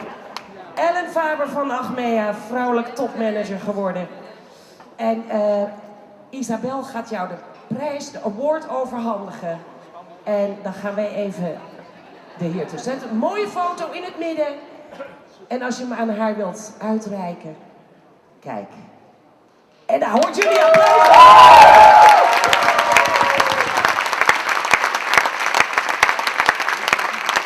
En natuurlijk KV'jaarschap hoort er ook bij.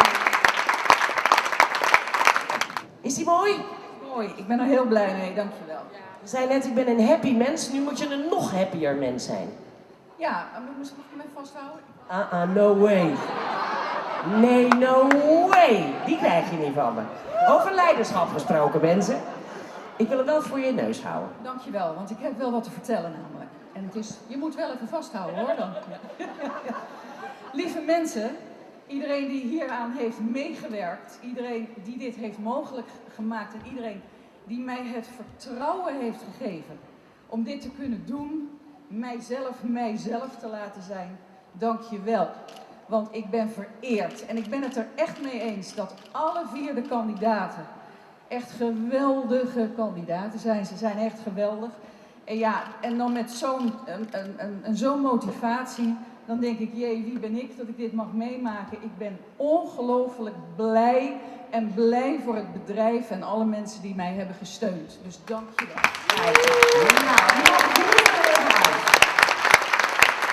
Kijk, dames en heren, we hebben het hier over de directievoorzitter van de Achmea-divisie directe distributie. Daar vallen onder de merken FBTO en Centraal Beheer. Moet je niet even Apeldoorn bellen? Nou, weet je wat ik denk?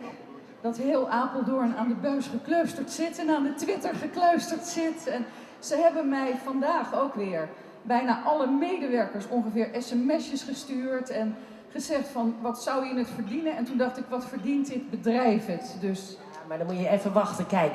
Want iedereen ging natuurlijk gewoon invullen de vragen die gesteld werden voor de jury in de daarvoor bestemde velden. Maar zo niet Ellen. Ellen kwam met het volgende. Die liet haar medewerkers vertellen wat ze van haar vonden. Ze zei, vertellen jullie het maar, dat is misschien wel zo bescheiden. En dan is het misschien echter. En haar medewerkers kwamen met de Ellen. U begrijpt wel, dames en heren, en andere finalisten, dan ben je al verslagen, hè? Ja, zo werkt dat natuurlijk. Een fantastisch blad dat gaat over haar verbindend leiderschap, gevoel en verstand, alles op één lijn, communicatief charmant. Ze heeft ballen, staat op de voorpagina. Waar zitten ze? Tineke, kom. Schat. Nee, ik weet dat je ze hebt. Een lichtend voorbeeld voor top. Maar ik bedoel, die mensen hebben alles voor jou zo gemaakt van je communicatieafdeling. En iedereen gevraagd, geef nog eens een kwalificatie. En dan komt er zoiets uit. 2200 medewerkers. Daar moet je apetrots op zijn. Ja, ik ben er verschrikkelijk trots op. Maar ik heb ook vervolgens gezegd, lieve schatten, er worden 15 exemplaren gemaakt. Er zijn er 4 voor de jury. De rest gaat in mijn kast en daar gaat een slot voor. Er zijn ministers gevallen op eigen tijdschriften. En de Gerda. De Gerda. En het kan gewoon echt niet over mij gaan op deze manier. En ik heb er 1 aan mijn moeder gegeven. Mam, bedankt. Ja. Mama heeft er 1. Het is buitengewoon indrukwekkend, maar het belangrijkste wat erin staat is dat ze zeggen, je bent een verbindend leider. Hoe doe je dat? Nou, dat is een grote vraag. Een verbindend leider, en ik ben een verbindend leider omdat ik ben wie ik ben. En gewoon vanuit mezelf, vanuit een handreiking die ik heb, vanuit het wens om met iedereen contact te hebben en een normaal gesprek te hebben van mens tot mens.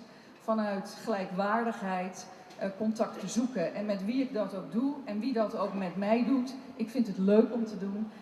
Ik heb ook het gevoel dat humor en zelfspot een belangrijke rol daarin spelen. Eén advies voor alle dames en heren in het leven, in het bedrijfsleven en overigens waar dan ook in de wereld. Een beetje relativeringsvermogen en jezelf niet al te serieus nemen wil wel eens helpen. Ja, dat helpt een mens goed. Daarnaast, en dat is ook wel een verhaal, moet je jezelf wel weer heel serieus nemen. Weet je, ik heb heel vaak vrouwen die met mij klankborden willen. En die zeggen dan, weet je, die staan voor carrièreafwegingen en die eeuwige vraag, dat eeuwige standpunt van, ja, ik weet niet of ik het kan. Ja, lieve meisjes, als je het zelf niet weet, dan moet je niet van andere mensen verwachten dat ze in je gaan vertrouwen. Maar je zei net dat je zelf ook zo'n klein stemmetje hebt die zegt, kan ik het wel? Ja, ik zei er ook bij dat ik het kon managen. En de kunst is dat je het managt. De kunst is dat je het stemmetje behoort, want je hebt het stemmetje, maar dat er ook wat mee doet. Weet je, en jezelf ook serieus nemen als het gaat over wat je wil. En wat je plan is en hoe je het wil bereiken en met welke mensen je dat heel graag wil doen, ja, dat moet je wel doen. Ja. Je hebt diversiteit heel hoog in het vaandel staan. Meneer Veeman zei het al in het juryrapport. Scoor je nou aantoonbaar beter als je een gemengd team hebt? Uit alle wetenschappelijke onderzoeken, uit duizenden publicaties staat vast dat als je divers samengestelde teams hebt, dat je betere resultaten hebt op alle gebieden. Daarnaast is het gewoon onwijs veel leuker. Humor doet veel hoor. Ja, absoluut. Nou zijn er 2 ingrijpende gebeurtenissen in je leven. Eentje heb je er genoemd, een scheiding. Het andere was een levensbedreigende ziekte. Die ben je overkomen en die heb je overkomen. Wat heeft dat gedaan met jouw leiderschap? Nou, ik wil dat niet zo benadrukken. Ik wil benadrukken dat elke ervaring die je in het leven opdoet, ieder mens leert het leven leven. En ieder mens leert daardoor op zijn eigen manier het contact met zichzelf te hebben. En verbinding met zichzelf te hebben. En pas als je het gesprek met jezelf goed kan voeren, als je in verbinding bent met jezelf, dan kan je de verbinding met de buitenwereld aan en dan kan je veel bereiken. Dus weet je, het gaat... Iedere ingrijpende gebeurtenis kan dat bewerkstelligen. Ja, maar ook gewoon de wijsheid om het leven te willen leren leven. Ja, het is wijsheid, het is levenservaring die je opdoet. En de een doet dat door verschrikkelijke events. En ieder mens heeft in zijn leven dingen waardoor hij denkt, oké, dat had ik liever niet gehad. Weet je, maar je kan daar goed mee omgaan en je kan daarvan leren als je naar dat interne stemmetje blijft luisteren en er ook iets mee doet.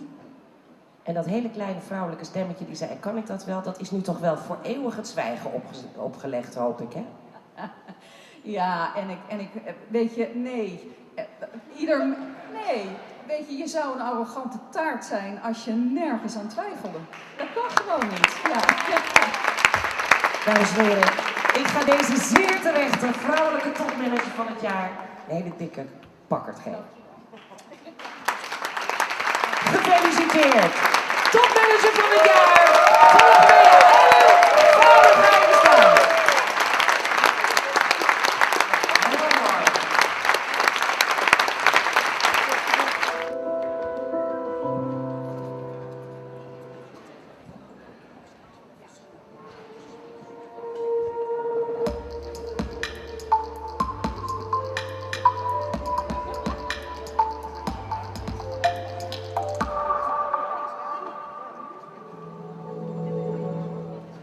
Ik ben Janneke Theo, ik ben 44 jaar. Ik ben oprichter en eigenaar van Healthy People. We maken hele gezonde en lekkere vruchtensappen die je kunt vinden in het koelvak van alle supermarkten in Nederland. Ik ben Christel Groeneboom van Containerservice Groeneboom.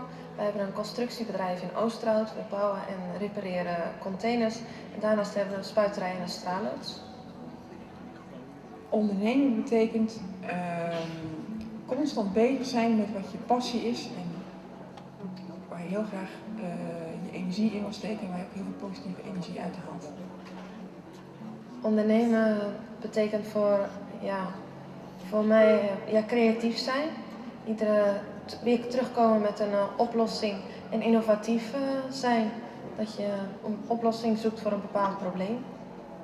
Nou, ik ben het meest trots op mijn 2 kinderen, maar ik ben ook heel trots op mijn bedrijf. Dat het in 5 jaar tijd zo groot is geworden. Ja, het meest trots ben ik op het team waar we mee in de zaak draaien. dat al is iemand ziek of al gebeurt er iets, dat we het toch weer voor elkaar krijgen. Want ja, je doet het met een groep en ik denk dat de klik in de groep, dat ik daar het meest trots op ben. Dat ik nu als rolmodel wordt neergezet, vind ik heel eervol. Maar dat geeft ook wel een beetje natuurlijk een verantwoordelijkheid. Hè? Dat je dat ook wel kunt waarmaken. Maar ik vind het ook wel heel erg leuk en ik hoop ook dat ik ook wel andere vrouwen daarmee kan inspireren.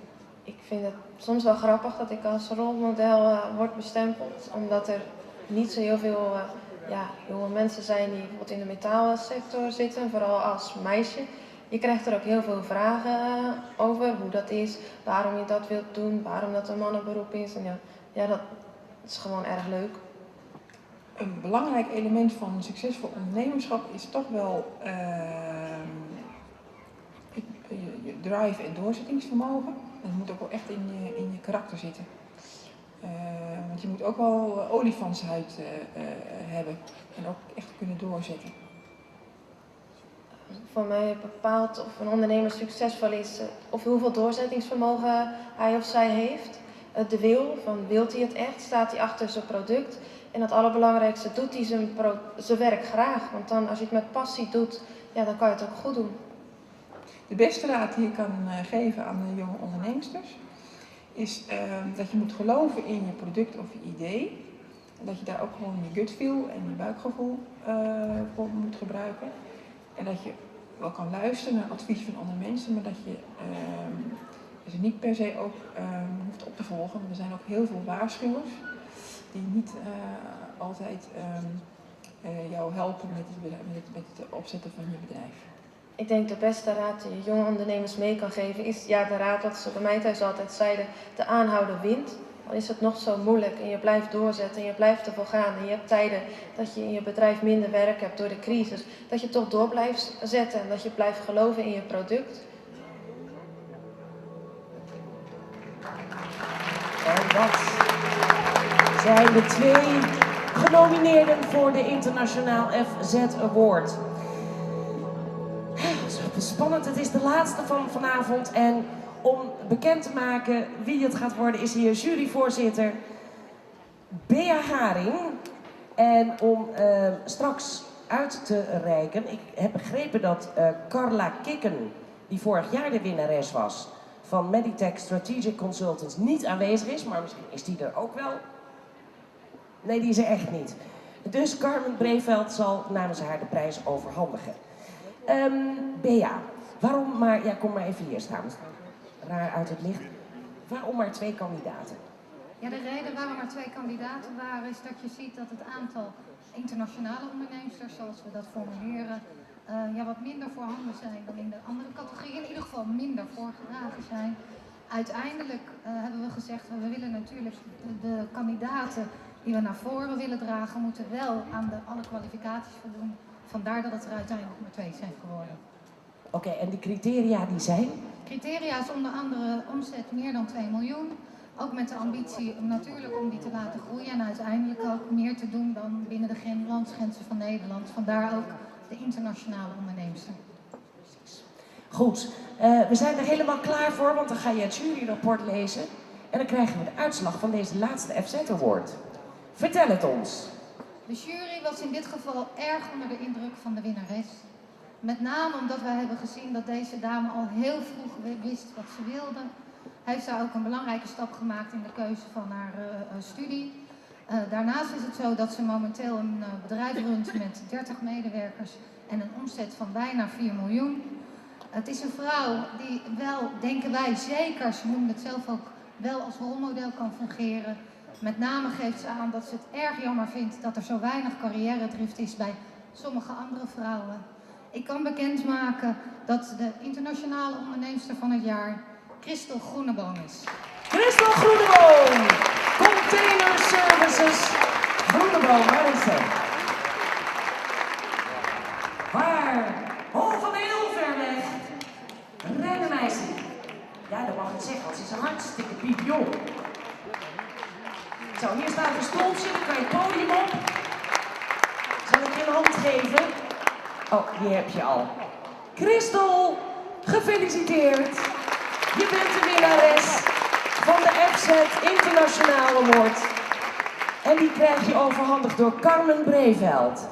Even naar die kant graag voor de foto. Dankjewel. Willen we Bea Haring en alle juryleden even een welgemeend applaus geven. Dank jullie wel. Dankjewel Carmen. Nou, de cadeaus die komen later allemaal. De prachtige Risto-tas en de caviar en noem maar op. Hou je van caviar? Niet echt. Geef maar aan mij mee. Jeetje, hoe oud ben je? 25. Dus, ja, ik was... Ga even lekker zitten. Zo, kom even lekker zitten. 25 en dan zo'n prijs. Ik zet hem even goed neer, zo. Het is toch niet te geloven? Want het zijn 30 medewerkers, nou 4 miljoen omzet hoorden we. Klanten bij Defensie en de offshore-industrie. Ben je op je 12e begonnen of zo? Nee, maar als klein kind ging ik altijd al mee met mijn vader. Dus, Jouw vader heeft dit bedrijf opgericht. En wanneer heb jij het van hem overgenomen? 2 jaar geleden. Dus ja, toen was ik 23, maar ik wist altijd al wat ik wilde en ik ging eigenlijk altijd al met hem mee. Vanaf wanneer ga je met hem mee? Wat doen ze bij jullie daar de hele dag? Er is een fabriek, daar staan containers, die worden gemaakt, gerepareerd. Nou, mijn vader heeft eigenlijk verschillende bedrijven en we zijn eigenlijk ook met 3 kinderen. Maar alle 3 de kinderen hebben een eigen bedrijf, dus dat is ook wel uniek. Maar ja, het ging bij ons zo, als klein kind dan vroeg je vrij van school. We woonden in een klein dorp en dan ging je mee. Dus hij ging bijvoorbeeld naar Duitsland en dan kocht hij containerkranen. Ja, dan ging ik mee. Dus ja, je wist als klein kind bijvoorbeeld, je kwam bij ons in de spuiterij en dan leerde je al kon je lopen of het goed gespoten was of niet, of een las goed gelast was of niet. Maar jij hebt ook een lasdiploma. Ja, dat heb ik ook gedaan. Ja, en je wist toen al van jongs af aan, want als je met 3 kinderen bent, dan zijn de anderen misschien ook die zeggen, wij willen het wel overnemen. Ja, mijn broer is ouder, dus die wilde altijd in transport. Ja, ik had het niet zo op de vrachtwagens, dus ik wilde dat niet. Ja, mijn zus is later in de zaak gegaan, die is zand en grind, overslagbedrijf heeft ze, samen met haar man. Hoe oud is die dan? Ja, die zijn iets een stuk ouder dan mij. En ik was de jongste en ik zei altijd, ik wil het constructiebedrijf, omdat je dan echt iets maakt, echt een product. Dus je begint van een tekening, ja, en dan maak je gewoon iets totaal af. Ja. Vertel even, want je hebt helemaal je studie erop aangepast, hè, dat je dit wilde gaan overnemen. Wat heb je gestudeerd? Ja, ik ben in België opgegroeid, dus daar heb je andere studies als in Nederland. Ik heb verhandelingsingenieur gestudeerd, dus op de Universiteit van Antwerpen, een combinatie van bedrijfskunde en de klassieke ingenieur. Dus ja, dat past eigenlijk perfect voor dit beroep. Maar ik hoorde de jury net zeggen, jij hebt er echt een beetje een hekel aan dat er zo weinig carrière-drift is bij vrouwen. Maar dat kan ik me helemaal voorstellen in jouw sector, in de metaal, in de techniek. Daar vind je ze helemaal niet. Nee, totaal niet. We hebben eigenlijk ook totaal geen vrouwelijke klanten, dus dat zie je eigenlijk ook bijna niet. Ja, in België is het eigenlijk normaler dan in Nederland dat er meer vrouwen zijn. Dus dat vind ik soms wel jammer, want ja, dat zou ik toch wel liever zien. Ik zou ook wel eens een keer een vrouwelijke klant willen hebben. Die mannen zijn ook best aardig. Er is niks mis mee. En dan lees ik in het verhaal wat je hebt ingestuurd dat je zegt, ons motto van ons bedrijf is, hoe gekker hoe beter. Wat men ook vraagt, hoe gekker hoe beter. Geef eens een voorbeeld, wat is de gekste opdracht? Ja, we hebben bijvoorbeeld voor Philips een televisiescherm wat uit de container moest komen voor festivals. Dus dat soort dingen. Maar ook heel veel maatwerk, bijvoorbeeld voor Somalië. Voor de kust van Somalië hebben mensen nog steeds veel last van die piraterij. En dan bouwen wij containers met complete pompunits erin. Zodat die piraten eigenlijk schoon ten hemel gaan als in plaats van met olie. Dus ja, dat soort dingen worden ook gevraagd. Of voor Defensie, je kan het maar opnemen. We bouwen geen gewone zeecontainer meer. Dus zulke dingen worden er ook gevraagd. Dit soort dingen, dus ik dacht hoe gekker hoe beter. Nou, ik ben benieuwd, maar dit is wel heel gek, ja, inderdaad. Wat grappig. Hoe internationaal is het bedrijf eigenlijk? Ja, de containerwereld is volledig internationaal, vooral ook voor de offshore, omdat de containers die zijn gestandaardiseerd, die kunnen over heel de wereld verscheept worden. En dan heb je ook klanten, bijvoorbeeld voor de US Air Force hebben we stralend spuitwerk gedaan. Dat is ook enorm leuk. Stralend spuitwerk voor de US Air Force. Dat klinkt wel heel stoer hoor. Eerst dacht ik ook dat dat een grapje was, want dan krijg je van die hele rare mails die compleet beveiligd zijn van Defensie. Maar ja, toen ze echt op onze stoep kwamen en helemaal overgevlogen waren uit New York, ja, toen was het geen grapje meer.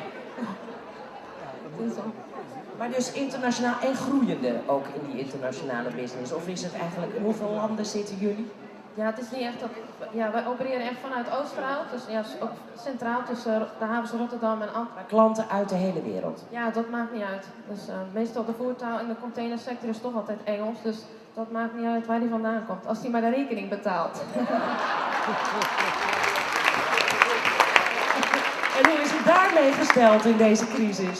Ik heb een hele goede vrouw op kantoor, een boekhoudster, en die is heel streng en die gaat gewoon de klanten achterna bellen en die durven ze echt niet te weigeren. Dus dat is een vrouw en dat lukt wel.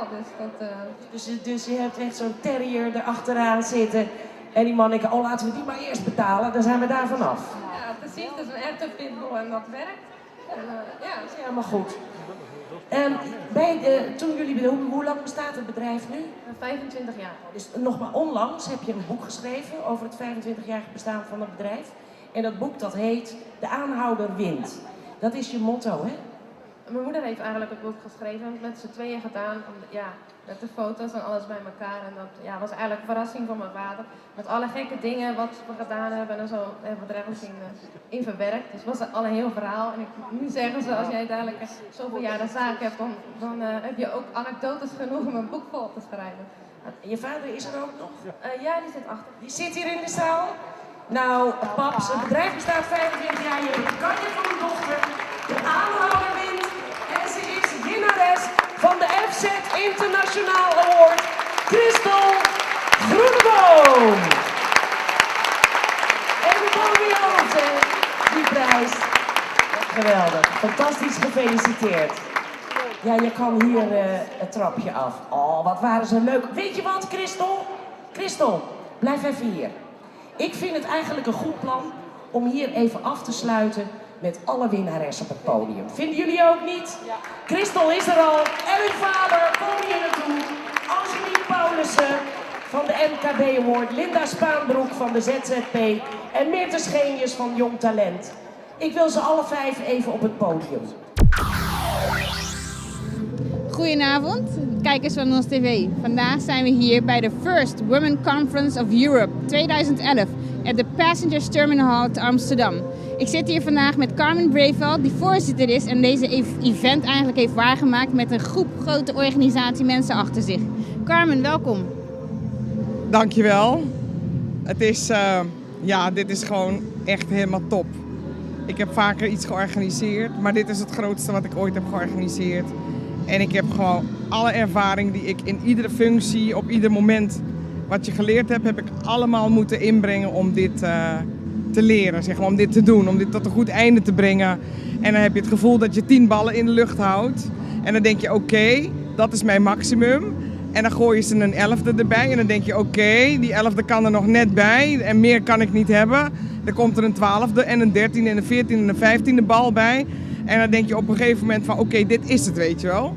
Maar ik ben blij als ik het resultaat zie. Ik heb echt 8 maanden lang van 7 uur 's morgens tot 2 uur 's nachts gewerkt. 5 uurtjes per nacht geslapen om dit zo neer te kunnen zetten. Om niet, onbetaald. Dus dan denk ik af en toe van joh, waarom doe ik dit, hè? Maar ik wil zo graag dat het gaat verbeteren in Nederland voor vrouwen. En dat vrouwen gewoon ook hun kansen gaan pakken en hun deel van die economie gaan pakken. Dat zit zo diep bij mij dat je gewoon door blijft gaan. Als we eens kijken naar de hele dag. Hoe heb je dat inderdaad? Je zegt van ik heb best wel heftige ervaring. Ik heb alle ervaringen moeten toepassen die ik tot nu toe in mijn leven ergens heb opgedaan. Dus dat was een uitdaging op zich. Maar wat voor voldoening gaf het je eigenlijk aan het einde van de avond en gedurende de awards om iedereen met een glimlach te zien eigenlijk? Nou, de mensen zijn zo enthousiast en zo voldaan en dat geeft jou weer voldoening van daar heb ik het voor gedaan. En dat is niet in geld uit te drukken. En je leert ook precies als je zoiets moeilijks neerzet in Nederland, dan leer je wie zijn je vrienden en wie zijn je vijanden. En ik moet zeggen, ik ben positief verrast door de mannen die allemaal gezegd hebben, heel goed dat je dit gaat doen. En die mannen ondersteunden mij onvoorwaardelijk. En er zijn toch een paar vrouwen geweest die gezegd hebben, even kijken of we haar kunnen laten struikelen. Want wie denkt ze wel dat zij is om dit te organiseren? En dan word je weer door anderen geholpen en dan denk ik, ik zal jou een poepie laten ruiken. Dus die zaten vanavond ook in de zaal en die zaten echt te kijken van, damn. Toen ze die modeshow zagen, wat ze nog nooit in hun leven gezien hebben. Zo compleet, zo professioneel. Nou, ik zag ze echt met open mond kijken. En toen dacht ik, nou, dit is een gemiste kans voor jullie geweest. Want jullie logo had daarbij kunnen staan. Dus ik laat ze gewoon met kwaliteit zien, veeg ik jou van tafel. Gewoon met kwaliteit. Niet met ruzie, maar met kwaliteit. En dat is een heerlijk gevoel. Ook voor de sponsoren die wel in je geloven. Daarom, ze hebben allemaal voor 3 jaar getekend. En 1 sponsor heeft voor 4 jaar getekend. Want ik heb gezegd, of je gaat met mij all the way, of niet. Dus we gaan dit in ieder geval 3 jaar groter maken. Ik wou net zeggen, over sponsoren gesproken. Ik heb inderdaad een gesprek gehad met een van je sponsoren, Ernst & Young. En inderdaad, die gaven aan, volgend jaar zijn we erbij. Wat is je doelstelling voor volgend jaar? Hoe moet het er volgend jaar uitzien? Nou, ik moet zeggen, dit is de eerste keer geweest. Het is de bedoeling dat het steeds groter gaat worden. En door die uitingen in de media ben ik benaderd door de Europese Federatie van Zakenvrouwen. Van de Witte Zakenvrouwen en de Europese Federatie van Zwarte Zakenvrouwen. Die willen nu met z'n drieën een gesprek. Want die willen heel Europa nu erbij gaan betrekken om al die landen uit te nodigen in een nog grotere locatie. En ik heb hier met PTA ook voor 3 jaar afspraken gemaakt. Maar ze hebben gezegd, Carmen, als het groter wordt en je gaat naar een andere locatie, geen hard feelings. Want de Millionaire Fair is ooit hier begonnen en beslaat nu de hele RAI. En dat is alleen maar het succes daarvan. Ik wens je alle geluk toe en ik hoop voor jou ook dat je moet uitwijken naar een grotere locatie. Nou gaat het niet om groter, maar het gaat om kwaliteit. Dus als het even groot is en gewoon kwalitatief hetzelfde is, maar meer landen erbij betrokken zijn, ben ik ook al heel erg blij. Dat je die betrokkenheid krijgt met al die landen. Want die Europese Federatie die staat ver boven alles. En het feit dat zij mij nu elke dag bellen van we willen alstublieft met jou praten. Toen dacht ik van volgens mij heb ik iets in handen. Heb ik goud in handen. Ja, ik wou net zeggen, dat klinkt als goud inderdaad. En vooral wat je zegt, hè, ze steunen je onvoorwaardelijk. Vooral de PTA, hè, dat is inderdaad de onvoorwaardelijke support die je graag zou willen. Om inderdaad volgend jaar en het jaar daarop tot iets groters te komen. Is er iets waarvan je tegen de vrouw, wat je de vrouw eigenlijk wil meegeven aan volgend jaar en het jaar daarop? De mensen die je hier zou willen verwachten? Nou kijk, als je voor de eerste keer iets organiseert, dan kijken mensen ook een beetje argwanend van gaat het lukken, wat is dit? En dit heeft zo'n goede uitstraling dat ik denk dat het nog meer vrouwen inspireert om mee te doen, om ook te participeren. En ook echt lid te worden van die federatie. Want de zakenvrouwen die ik heb ontmoet, die ik heb geholpen met hun business, hebben zoiets gehad van, goh, jullie helpen ook echt hè. Je zegt het niet alleen, maar je hebt me echt geholpen met mijn business. Toen dacht ik, ja wat dacht jij dan? Ja, maar jouw voorgangers, ik zei nou daar wil ik niet over praten. Wij hebben een doelstelling om vrouwen verder groot te maken, hun organisatie. Als ik leergeld betaald heb, waarom zou jij ook weer leergeld moeten betalen als ik jou kan influisteren? Doe het zus en zo, pas op, want anders gaat het fout. Dat is voor mij een kleine moeite en jou scheelt het weer een hoop geld en leergeld. Nou, ik wil zeggen in ieder geval, als vrouw zijnde en young professional heb je mij voldoende geïnspireerd en motiveerd om in ieder geval door te pakken. Ik hoop dat het ook geldt voor de kijkers van NOS TV thuis. En ik nodig de vrouwen in ieder geval uit om volgend jaar hierbij aanwezig te zijn. En de mannen die ze onvoorwaardelijk steunen. En ik zou zeggen, tot dan. Dankjewel. Dankjewel, graag gedaan.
Ik vond het een geweldige dag, inspirerend. En ook het feit dat je heel veel mensen kan ontmoeten die zo openstaan ook. Ik ben hier ook met een doel. Ik ben uitgenodigd door Ernst de Jong, waar mijn man zelf werkt. Maar daarnaast ben ik ook uitgenodigd door de gemeente Amsterdam, die ook kaartjes had.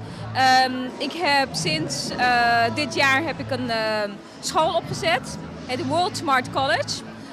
Een initiatief die ik op mezelf ben aangegaan. Vanuit de Stichting Vrouw aan het Werk. 20 juli ben ik een stichting begonnen, Stichting Vrouw aan het Werk.